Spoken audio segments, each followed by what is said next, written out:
담입니다. 먼저 서론으로 여러분 우리는 광야와 같은 세상을 살고 있습니다. 광야는 나싱의 현장이요 또 노바디의 현장입니다. 그러다 보니까 끊임없는 문제를 우리는 당하게 됩니다. 아마 이 자리에 계신 분들은 다 그런 경험이 있을 겁니다. 여러분이 식사하시다가 이 음식을 씹는데 혀를 깨문 적이 거의 다 있지요. 저도 여러 번 그런 경험을 하게 됩니다. 내가 내 혀를 깨물어서 음식을 씹다가 또는 다른 그렇게 하다가 그래 피가 나고 아파합니다. 그럼 내가 내 혀를 깨무는데 다른 사람이 나에 대해서 무슨 또는 내가 원치 않는 문제와 이런 일들이 일어난다. 그거는 당연한 것이죠.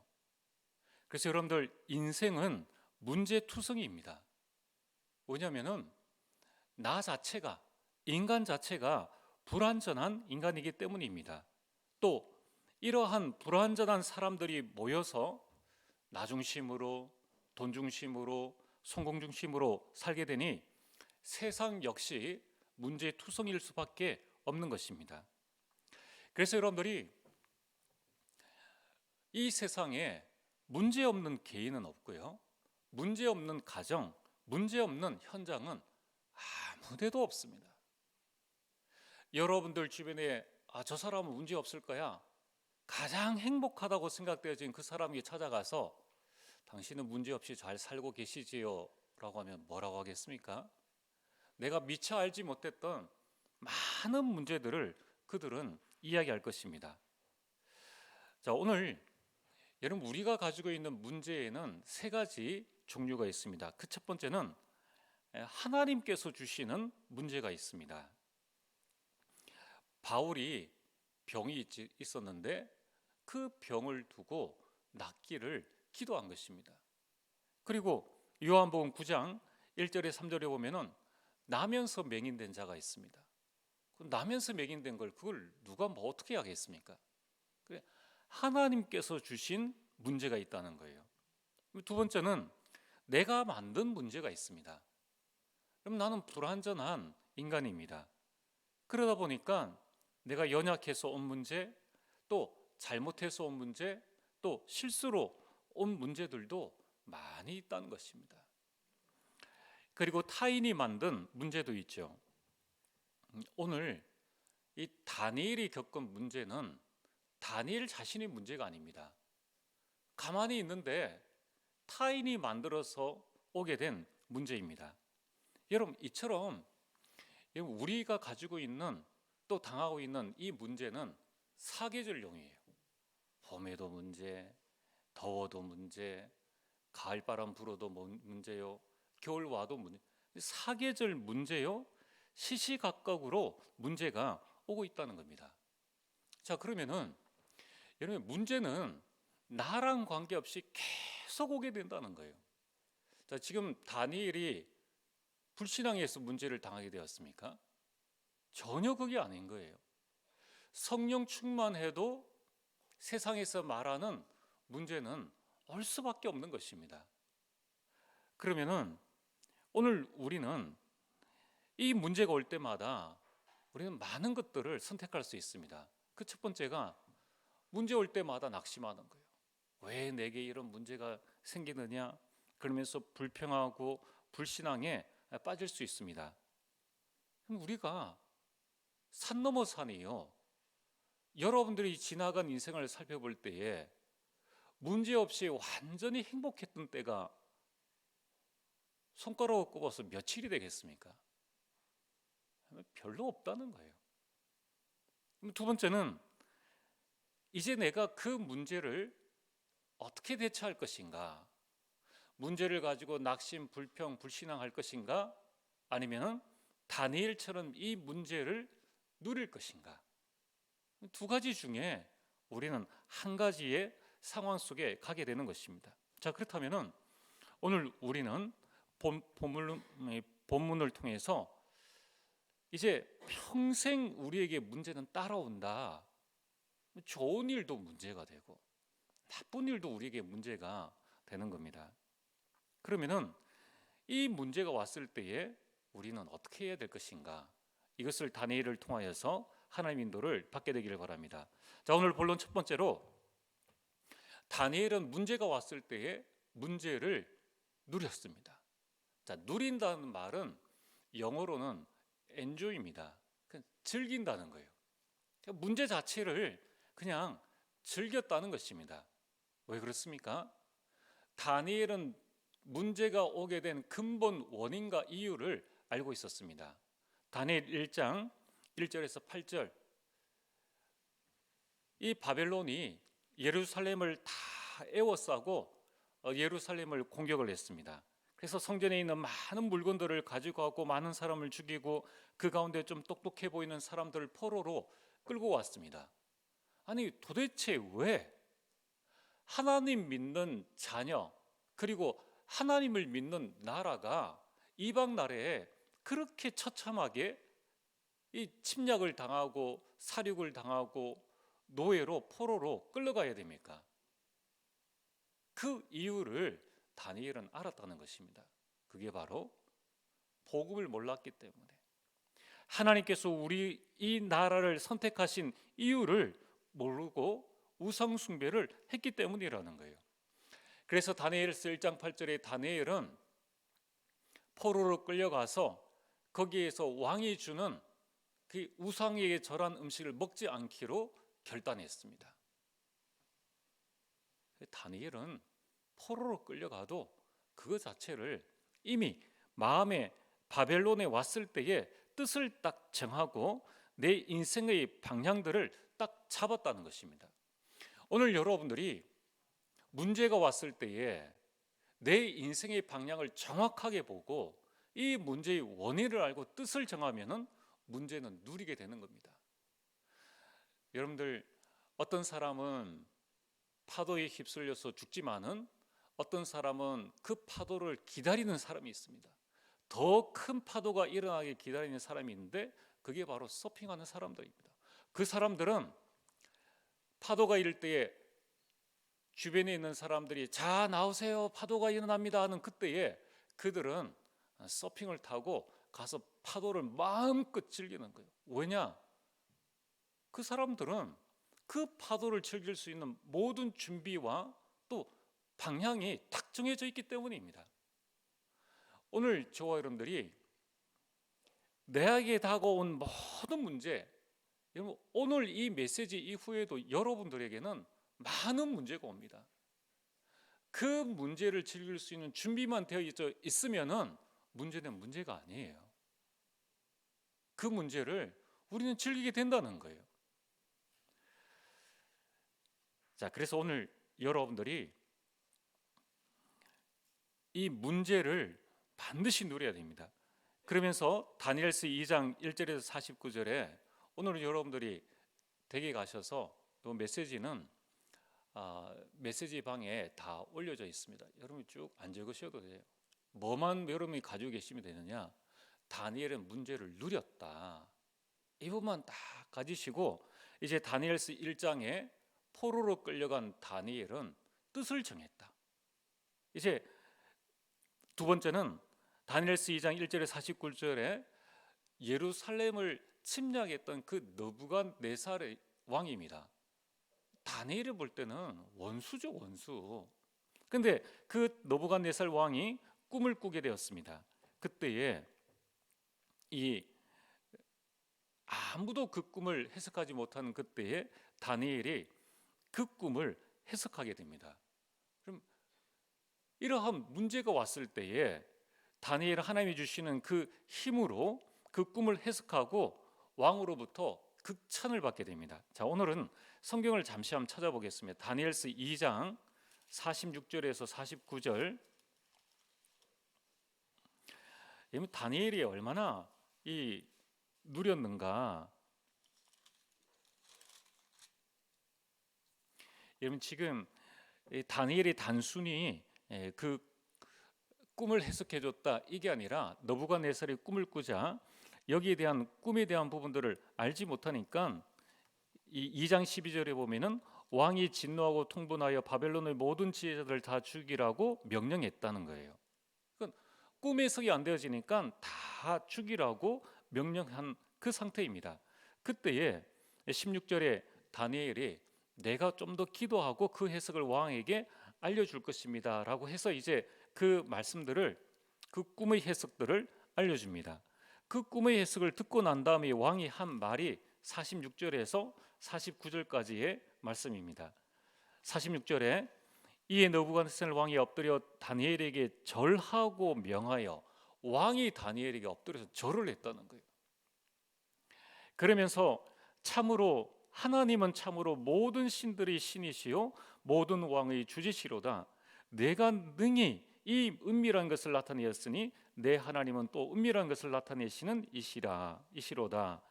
48절 왕이 이에 다니엘을 높여 귀한 선물을 많이 주며 그를 세워 바벨론 온 지방을 다스리게 하며 또 바벨론 모든 지혜자의 어른을 삼았으며, 또 그렇죠. 49절에 왕이 또 다니엘의 요구대로 사드락과 메삭과 아벳노고를 세워 바벨론 지방의 일을 다스리게 하였고 다니엘은 왕궁에 있었더라. 이제 다니엘은 총리가 되어지고 새 친구들은 이제 그 지방을 다스리는 이 관리가 되어진 것입니다.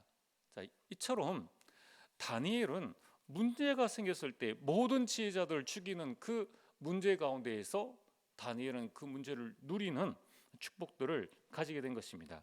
또한 오늘 이 다니엘이 사자굴에 던져지기 이전에 무슨 일들이 있었습니까? 다니엘 3장입니다.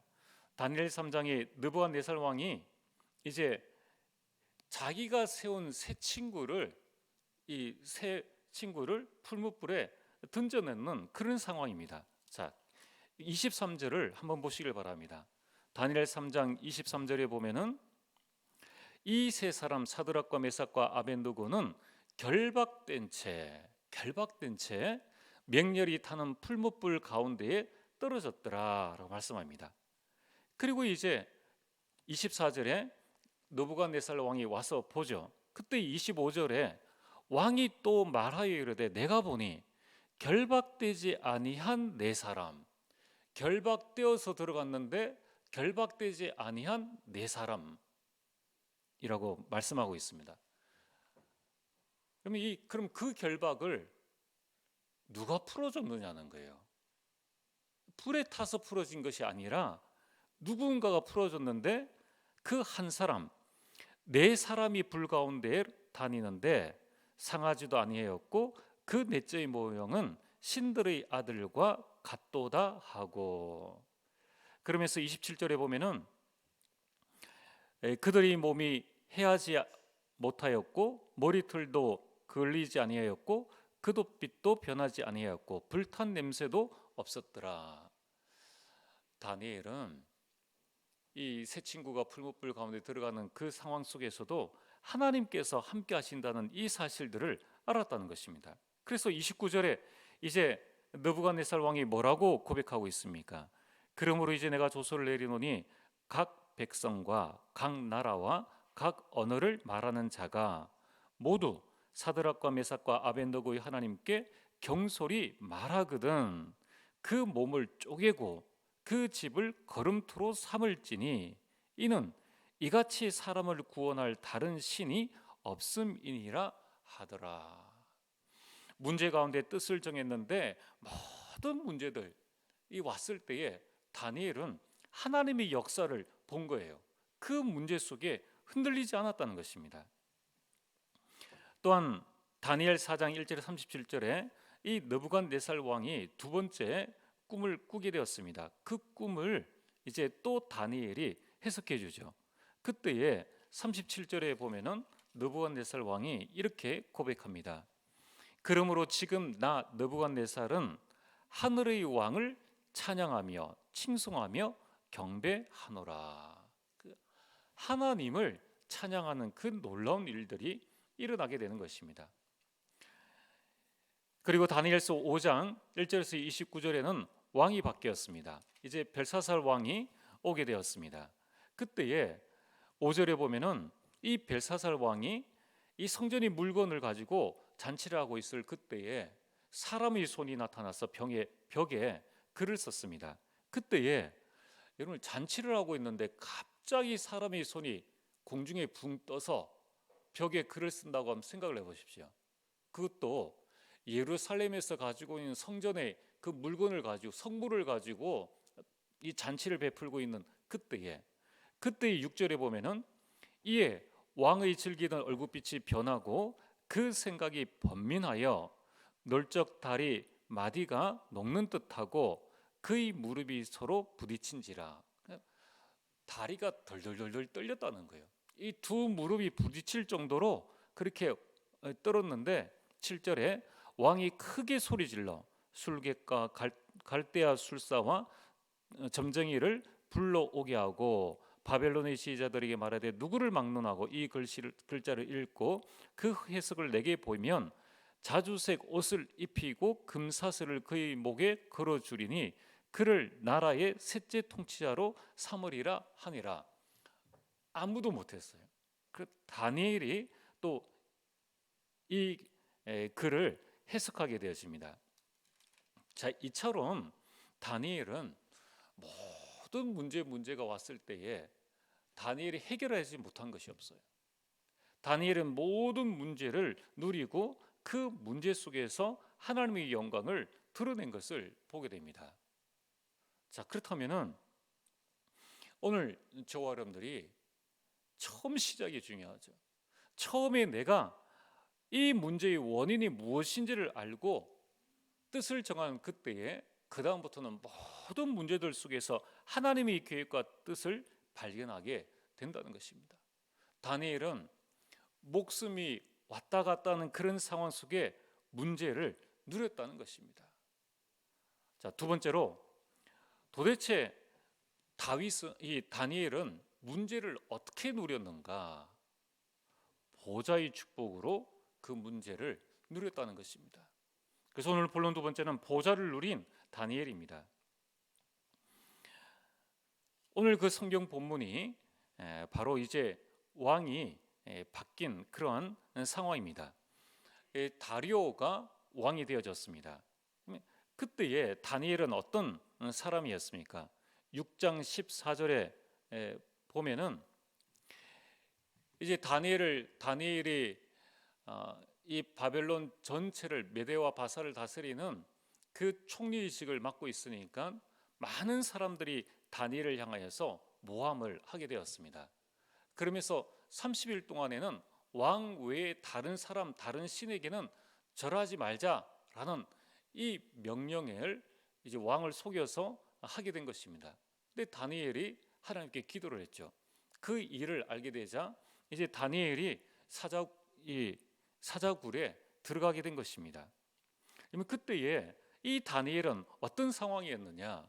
자, 14절에 보면은 이 다니엘은 왕에게 인정받는 다니엘이었습니다.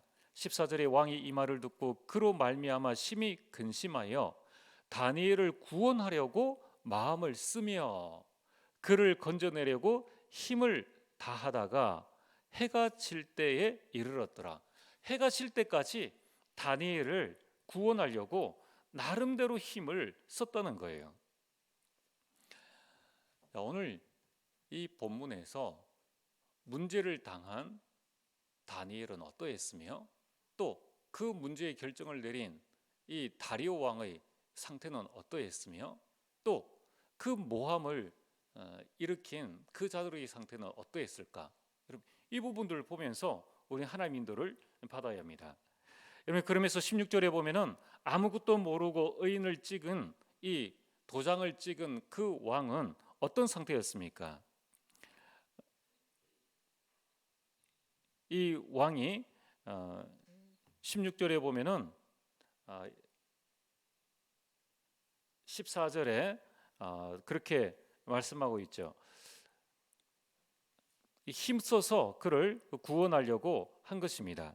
근데 이 왕은 이 밤새 금식하고 오락을 이 18절이죠. 18절에 보면은 왕이 궁에 돌아가서는 밤이 새도록 금식하고 그 앞에 오락을 그치고 잠자기를 마다하니라. 이 다니엘을 사자굴에 보낸 지금 왕은 밤이 새도록 금식했다는 거예요. 문제 앞에서 지금 이 왕이 금식하고 그리고 오락을 그치고 잠자기를 마다한 것입니다. 그리고 문제를 일으킨 자들은 어떠했겠습니까? 밤새 축제를 했겠죠. 드디어 원수, 내 정적, 눈의 가시처럼 보이는 저 다니엘을 사자굴에 이제 넣었다. 내일이면 뼈도 못 추릴 것이다. 이제 장사만 지내면 될 것이다. 이렇게 이제 생각을 했겠죠. 왕은 밤새 고민하고 그리고 그 문제를 일으킨 자들은 밤에 이 술잔을 기울이며 그 밤을 즐겼을 것입니다. 그런데 그 문제를 당한 다니엘은 무엇을 하고 있었을까요? 다니엘은 보좌의 축복을 사자굴에서 누리고 있었습니다. 여러분 다니엘서 6장 20절을 한번 보시길 바랍니다. 6장 20절에 보면은 다니엘이 든 굴에 가까이 이르러 슬피 소리질러 다니엘에게 묻되 살아계시는 하나님의 종 다니엘아, 내가 항상 섬기는 내 하나님이 사자들에게서 능히 너를 구원하셨느냐 하니라. 이제 이렇게 질문을 하죠. 그때에 22절에 보면은 다니엘이 대답을 합니다. 나의 하나님이 이미 그의 천사를 보내어 사자들의 입을 봉하셨으므로 사자들이 나를 상해하지 못하였사오니. 나의 하나님이, 사자굴에 들어가는 그 상황 속에서도 다니엘은 무엇을 바라봤습니까? 성삼위 하나님, 나의 하나님을 바라봤다는 거예요. 그러면서 하나님께서 그에게 천사를 보내시는 그 일들을 보게 된 것입니다. 그래서 그 사자들이 입을 봉하여서 사자들이 나를 상해하지 못하였다라고 고백을 하고 있습니다. 자, 짧은 문장에 이렇게 사자굴에 있었던 다니엘에 대한 고백을 지금 말씀을 하고 있는데, 자, 여러분 한번 생각을 해보십시오. 이 원수들이 다니엘을 죽이려고 사자를 이렇게 넣었다면은 배부른 사자를 넣겠습니까? 아니면 한 이틀 정도 굶은 사자를 넣겠습니까? 한 일주일 정도 굶주린 그 사자를 아마 넣었겠죠. 한 마리를 넣겠습니까? 두 마리를 넣겠습니까? 넣을 수 있는 마리만큼 한 두세 마리, 세네 마리 안 넣었겠습니까? 그 사자굴에 지금 다니엘이 들어갔다는 것입니다. 여러분, 사자가 무슨 사람을 알아봅니까? 사자는 전혀 사람을 알아보지 못한다는 거예요. 근데 하나님께서 이 사자들이 본능을 없애시고 그 사자들이 다니엘을 잡아먹지 못하도록 한 것입니다. 근데 단순히 그러면은 천사들이 사자들이 입을 딱 봉하고 그냥 잡고 있는 그 상태만 되느냐? 그럼 눈빛은 어떻게 합니까? 입은 닫고 있어도 으릉하는 소리는 낼 수 있죠.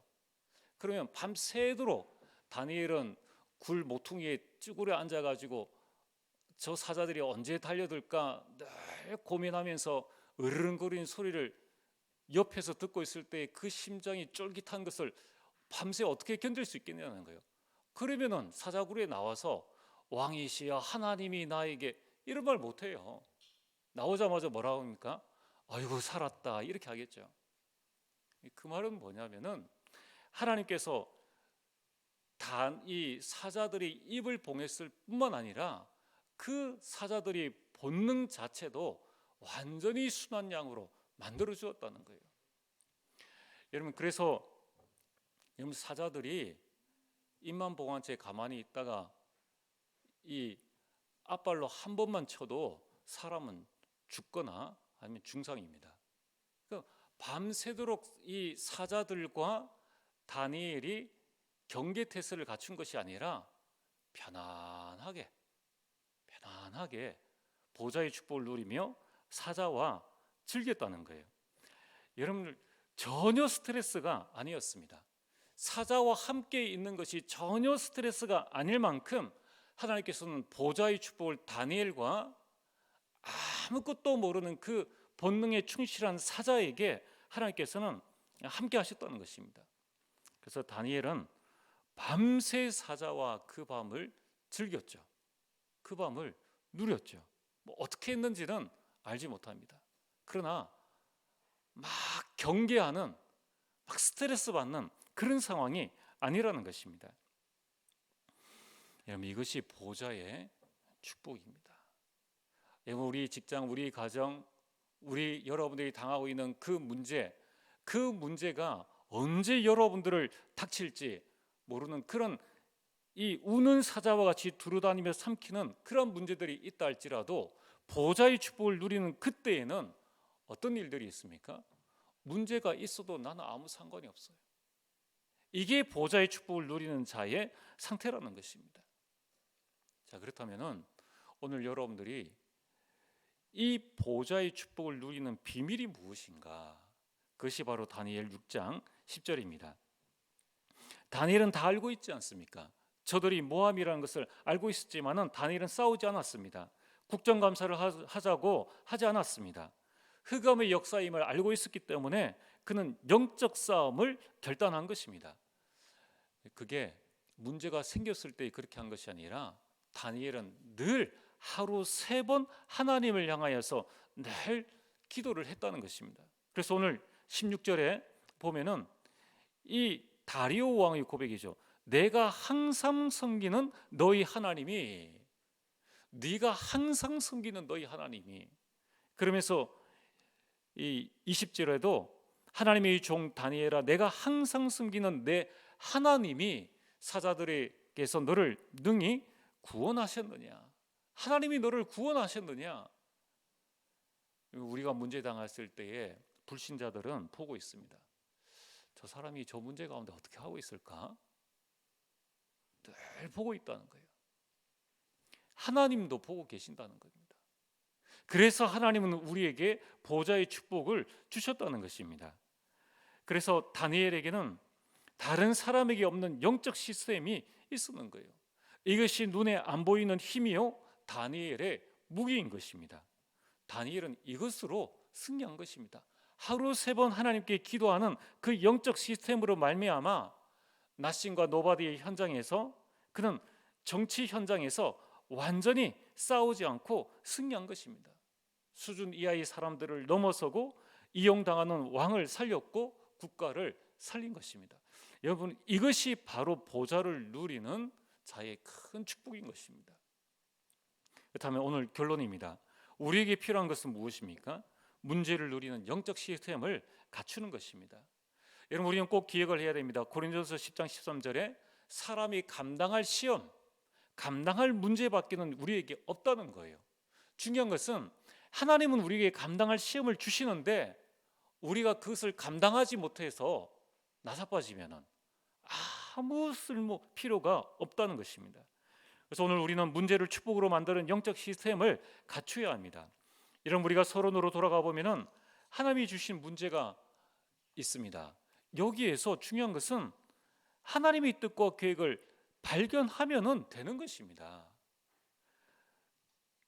바울이 낫기를 기도했는데 그때 네 은혜가 너에게 족하다라는 말씀을 주셨습니다. 요한복음 9장 1절에서 3절에 나면서 맹인된 자들에게는 자에게 예수님께서 말씀하셨습니다. 하나님이 하시고자 하는 일을 나타내고자 하심이라. 우리는 내가 지금 당하고 있는 이 문제가 하나님이 주신 문제라면은 나의 영적 시스템을 통하여서 하나님의 뜻과 계획을 발견하면 그때부터 문제는 누리게 되는 것입니다. 여러분, 내가 만든 문제가 있습니까? 로마서 8장 28절 말씀을 기억하시길 바랍니다. 이런 모든 것은 내가 연약하든지 내가 부족하든지 내가 실수했든지 잘못했든지, 그러나 하나님은 모든 것을 합력하여서 선을 이루어 나가신다는 겁니다. 그럼 우리는 뭐만 하면 됩니까? 갱신만 하면 됩니다. 이것이 바로 문제를 누리는 것입니다. 타인이 만든 문제가 있습니다. 여러분들, 이것이 분명히 나를 넘어뜨리려는 사탄의 작전이라는 것을, 저 사람이 흑암에 붙잡혀서 흑암에 이용당하고 있다는 사실을 안다면은 이제 우리는 그것을 결박하고 그 문제에 도전해야 한다는 것입니다. 그 영적 시스템을 갖추면 된다는 거예요. 여러분, 이러한 영적 시스템이 있으면은 나를 살리고 현장과 교회를 살리게 됩니다. 우리는 어떤 시스템을 갖춰야 됩니까? 이건 주일 시스템입니다. 여러분, 우리는 주일 예배를 회복하고 예배에 성공해야 됩니다. 그래서 여러분들이 예배의 흐름을 잘 타시길 바랍니다. 여러분, 우리 주일 예배는 영적인 큰 힘과 행복과 평안함을 얻는 시간입니다. 여러분, 수요일에는 하나님께서 내게 주신 이 말씀과 현장에 일어나는 모든 일들을 다시 회복하는 시간입니다. 금요일은 뭡니까? 우리에게 일어난 모든 문제들에 대한 답을 얻고 도전하고 하나님께 영광 돌리는 시간이라는 거예요. 여러분들이 그 시간을 꼭 가지게 되길 바랍니다. 그리고 평일 시스템은 뭡니까? 개인입니다. 여러분, 아침 시간을 정복하고 낮 시간을 누리고 밤 시간을 모든 문제를 작품으로 만드는 그 나의 개인 시스템이 반드시 있어야 한다는 거예요. 그리고 우리 현장에는 뭐가 있어야 합니까? 나와 남을 살리는 이 다락방의 시스템, 만남을 축복으로 만드는 팀 사역의 시스템, 여러분들 제자들이 모이는 미션 홈의 시스템, 내 직장에 하나님이 전무후무한 응답을 누리는 전문 교회의 시스템, 내 지역에 하나님의 나라가 임하는 지교의 시스템을 통하여서 우리는 문제를 축복으로 만드는 영적 시스템을 갖추어 나가는 것입니다. 오늘은 금요일입니다. 그래서 여러분들이 금요일 예배 시간을 잘 활용하시길 바랍니다. 여러분, 금요일은 집중의 시간입니다. 여러분, 예배 전 1시간 전에 여러분 본당에 나와서 여러분의 삶을, 한 주간의 삶을 한번 딱 정리를 해보시길 바랍니다. 여러분, 예전에 코로나 전에 우리 류광수 목사님이 해외 집회 나갈 때 그때 그런 고백을 이렇게 했습니다. 해외 집회 나갈 때 숙제할 것을 다 들고 나간다. 집회나 행정할 것, 이것을 가득 가지고 나갔는데 비행기 안에서 메시지도 정리하고 독서도 하고 성경도 읽고 기도도 한다라는 말씀을 하셨습니다. 그게 뭡니까? 비행기 안에서는 아무도 방해할 사람이 없어요. 전화 받을 일도 없고 비서가 찾아올 일도 없고 그냥 그 자리에 앉아서 미국이든지 유럽이든지 어디든지 가는 그 시간, 12시간, 3시간, 4시간, 그 시간 안에 오로지 자신만의 집중의 시간입니다. 그 시간을 통하여서 많은 하나님의 말씀과 또 메시지를 정리하는 그 축복들을 누렸다는 것입니다. 여러분, 우리에게 이런 시간이 필요합니다.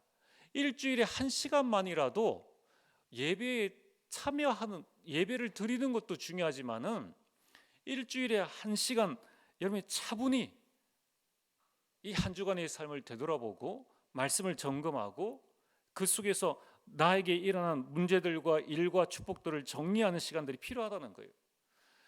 여러분이 일주일 중에 한 번이라도 가장 조용한 시간에 가까운 카페에 가서 차 한 잔을 이렇게 마실 때 오는 그 마음의 여유가 있지 않습니까?